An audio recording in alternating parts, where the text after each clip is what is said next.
Welcome back to our video series on the US tax reform. Today we want to talk about the depreciation of fixed assets. Elisa, it is my understanding that one of the main things of the tax reform is to encourage foreign business to invest in the US. How does the new tax law address that? Besides the corporate rate reduction? Yes. Obviously, that's one of the main ways the new law encourages investment in the U.S. is through the rate reduction, which we've talked about before. But the other, I think, main change is with respect to fixed assets. So off and on in the past, we've allowed up to a 50% deduction or write-off for purchases of fixed assets on a fairly broad category of assets.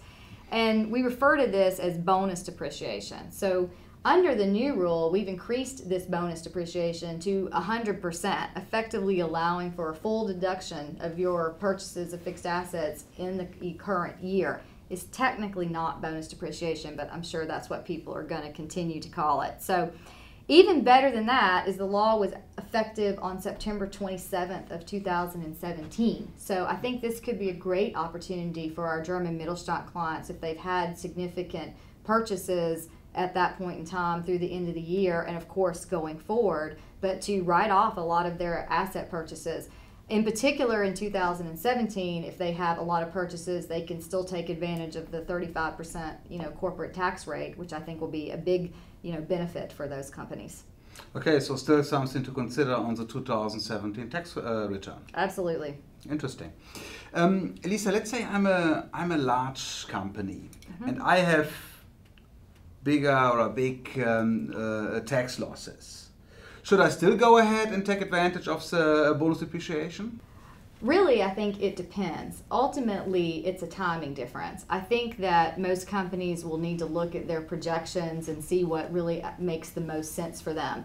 But one thought we have had is that it might make sense in 2017 to go ahead and expense as much as you can, because going forward, as we discussed in one of our other talks, the NOL, or the net operating loss, is going to be limited to 80% of taxable income. But losses that are generated in 2017 are not going to be limited when they're carried forward. So even if you have a net operating loss today, if you can add to that by expensing all of your assets through bonus depreciation, I think that would be a good opportunity to create more losses that are not going to be limited in the future.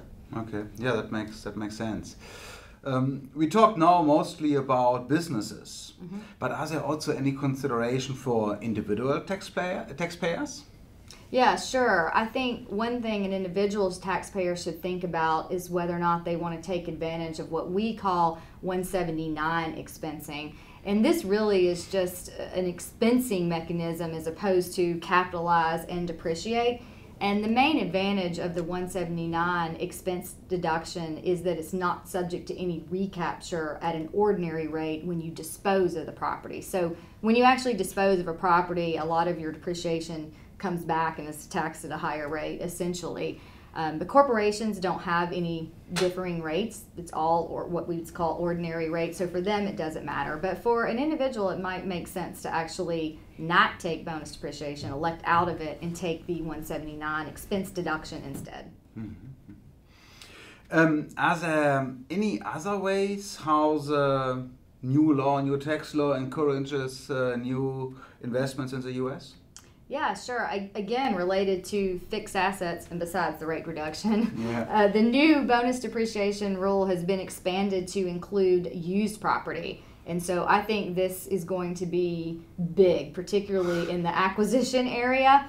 Now, it does not include real property, so you can't go out and buy a building or something. But for any machinery, equipment, fixed assets, all of that, now the used property is eligible for this 100% depreciation expense in the first year. So I think we're going to see a lot of buyers in an acquisition context really want to have an asset deal rather than a share deal, because if you think about that, if all of your purchase price was purely fixed assets, you could write off your entire purchase price on day one.